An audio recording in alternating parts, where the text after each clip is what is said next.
tonight, convicted but not fired. There's a system, a legal system that favors the police officer. A CBC News investigation finds most Toronto police officers convicted of a crime are allowed to stay on the job. We look into why. Plus, there's always a worry that an inspector could come and we're not following a regulation that we're unaware of. Restaurants in the city are trying to stay afloat with outdoor patios, but say the guidelines aren't so clear. And I'm Talia Ricci, and tonight I'm going to take you to a very special birthday celebration. Hearing it from someone who lived through it and reading their words that they wrote as a young child has to be powerful for people to say, wow, this is what she did, this is what she was able to do, and to survive. Holocaust survivor Molly Applebaum turns 90 years old today. A virtual party tonight honors the milestone and her accomplishments.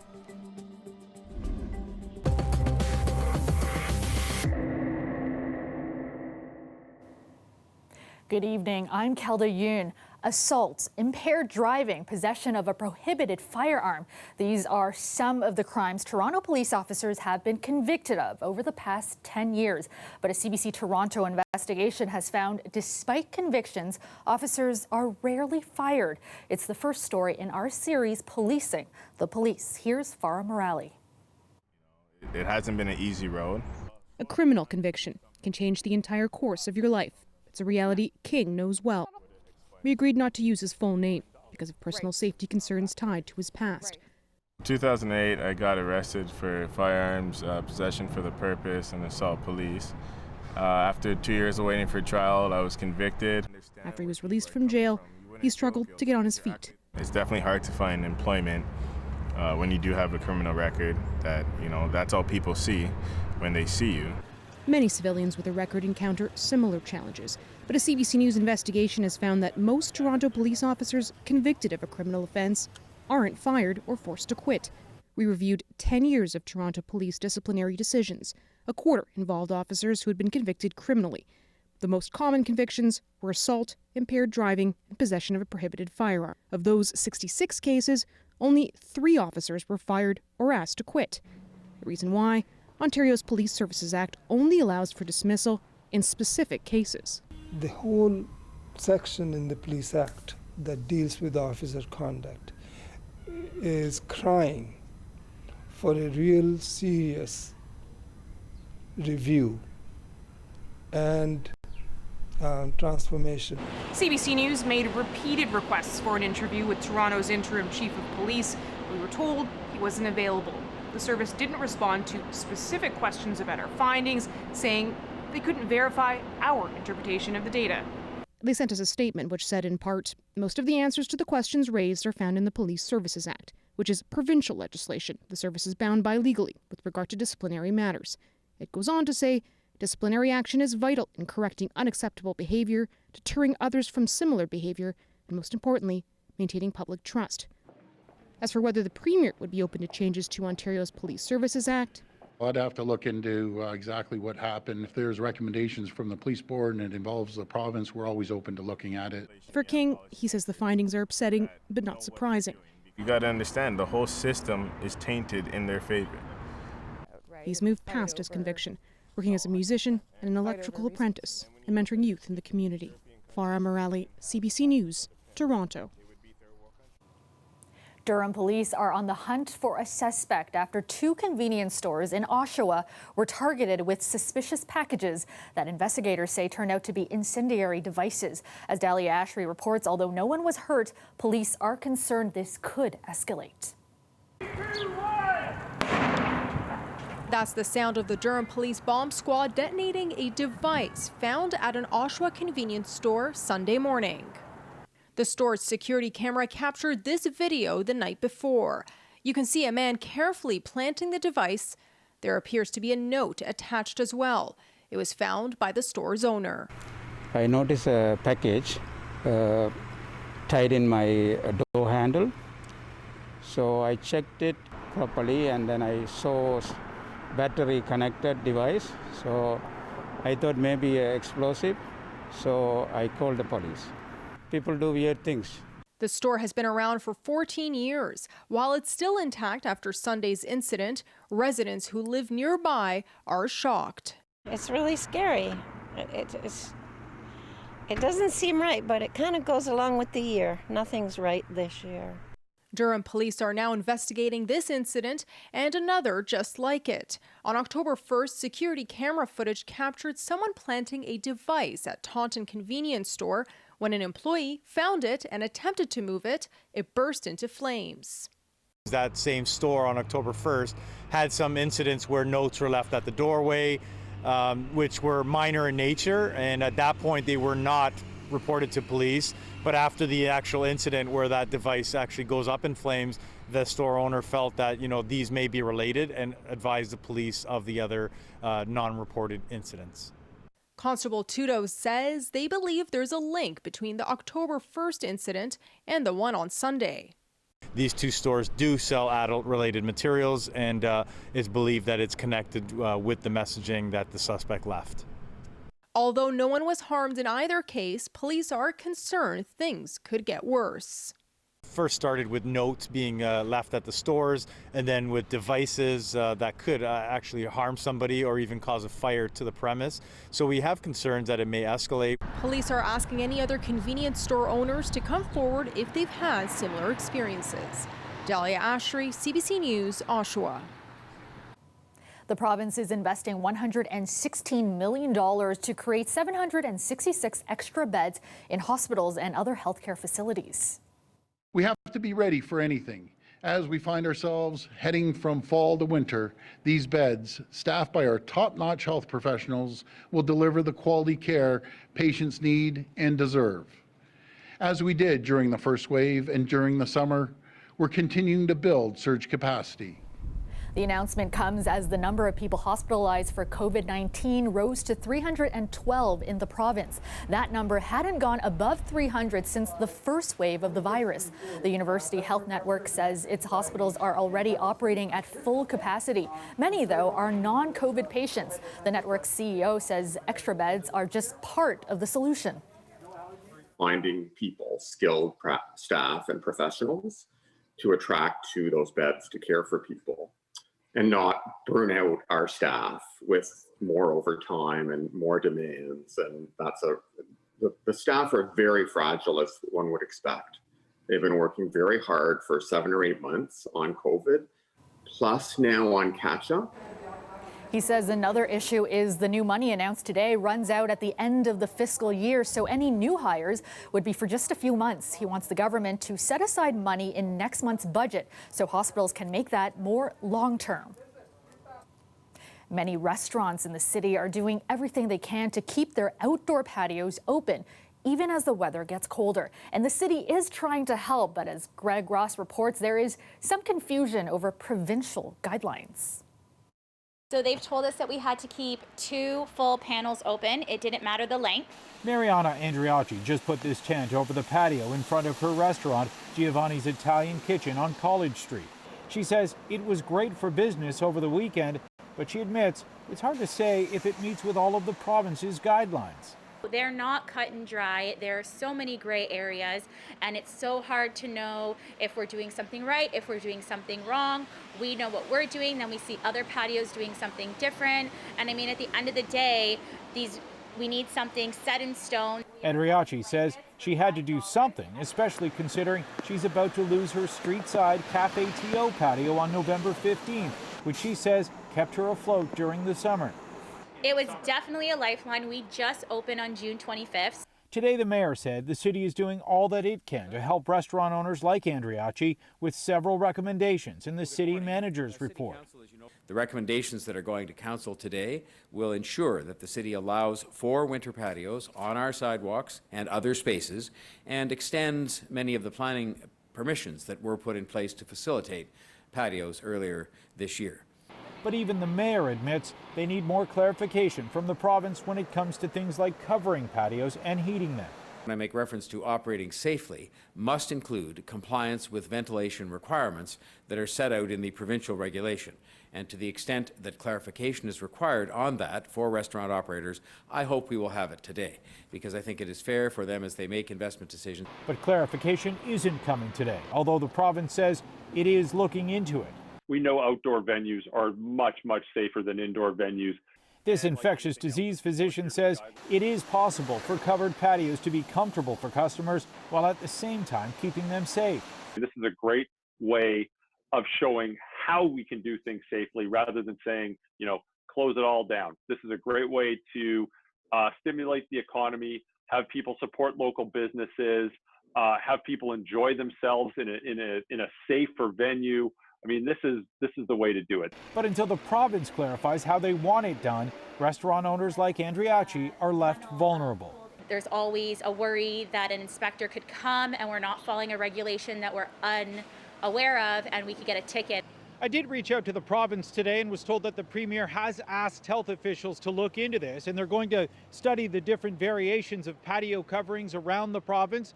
They're going to look into what is safe and what isn't, and the hope is that they can come out with a much clearer set of guidelines for these restaurant owners very soon. Greg Ross, CBC News, Toronto. Residents in the ward held by former City Councillor Jim Karagianis will be going to the polls. City Council voted today to hold a by-election in Ward 22 Scarborough Agincourt. Karagianis was removed as a councillor over a campaign spending violation in the 2018 municipal election. He challenged the ruling for months, but left office in September after running out of legal options. A date for the by-election hasn't been set. After the break, we'll bring you the story of 90-year-old Molly Applebaum, a Holocaust survivor whose diary entries were published for the world to read. A special birthday celebration was held in her honor tonight. We'll take you there. Plus, well, Wednesday's weather quite the opposite of today's. I'm meteorologist Colette Kennedy. I think that's going to be okay with some of you. I've got your forecast coming up after the break.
Welcome back. It's a big milestone for someone who's lived an incredible life. A Toronto woman is celebrating her 90th birthday. Molly Applebaum is a published author and a Holocaust survivor. Today, a virtual celebration was held to honor her. As Talia Ricci reports, recognition from people like the mayor tonight meant a lot to Applebaum and her family.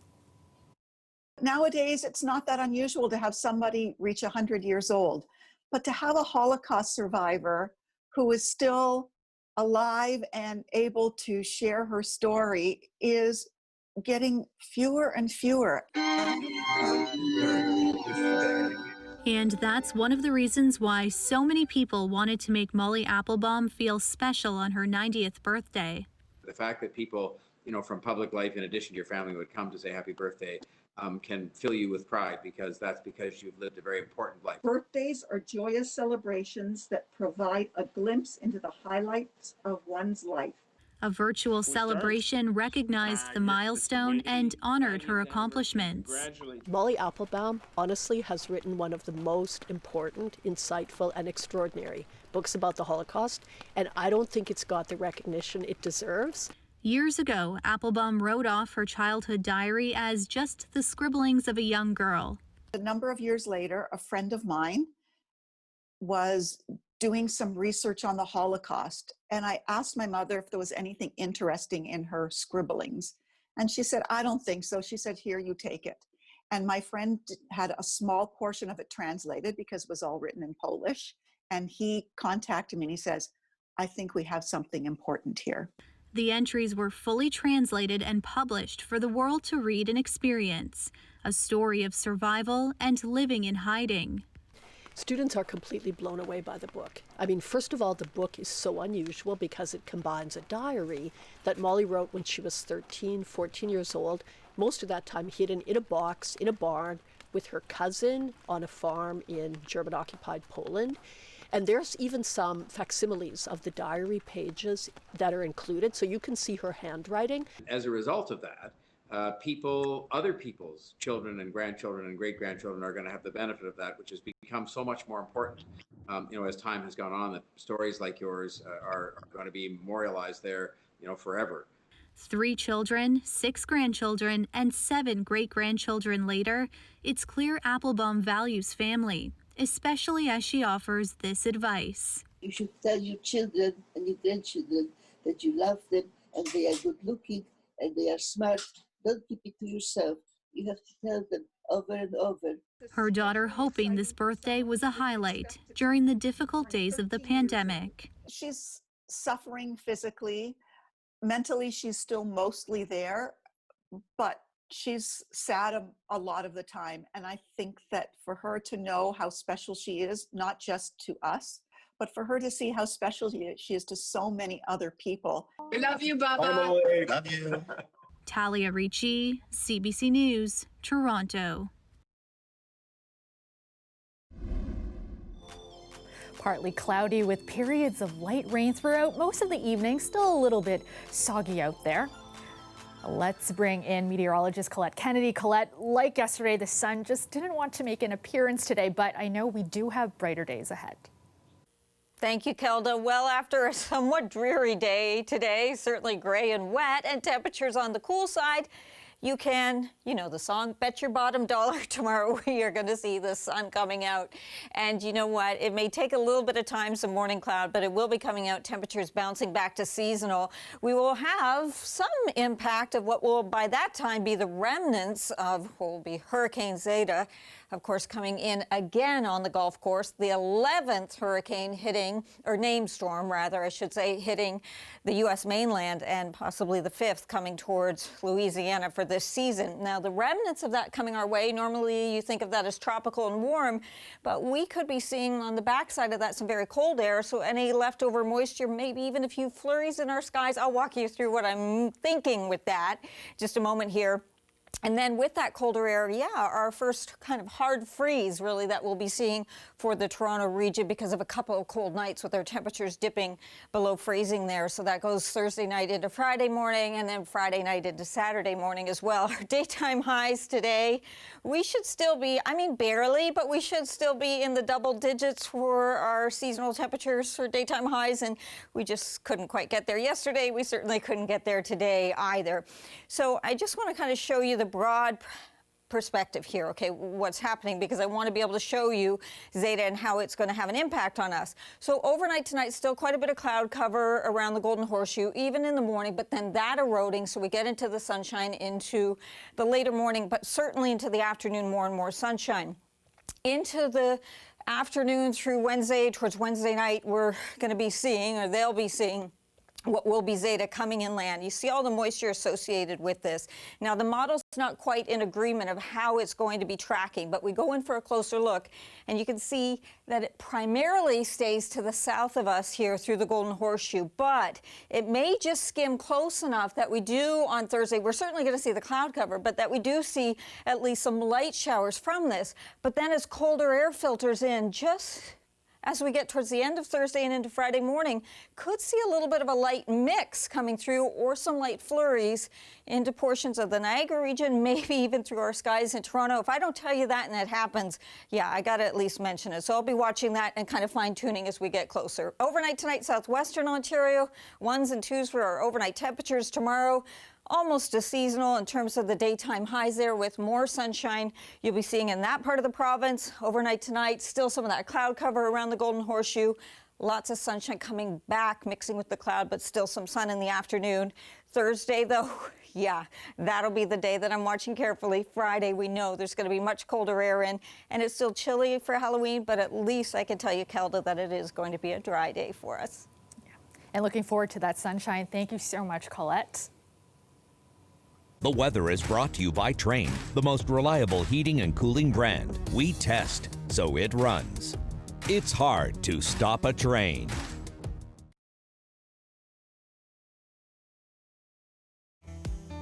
After the break, if you're feeling a little intimidated about doing your own Halloween makeup at home, we've got some inspiration for you. This Toronto makeup artist is posting all her spooky looks online. We'll show you more coming up.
While you may not have a big Halloween bash to go to this year, doesn't mean you can't have some fun by trying on some ghoulish looks. One Toronto makeup artist has taken to social media to post some of her top Halloween makeup tricks, with hopes to inspire those who still want to get into character for the spookiest day of the year. I originally moved to Toronto in 2004 to try to become an actor and a comedian and a writer. And it was going okay, but then I hit a point where I kind of wanted more of a set lifestyle.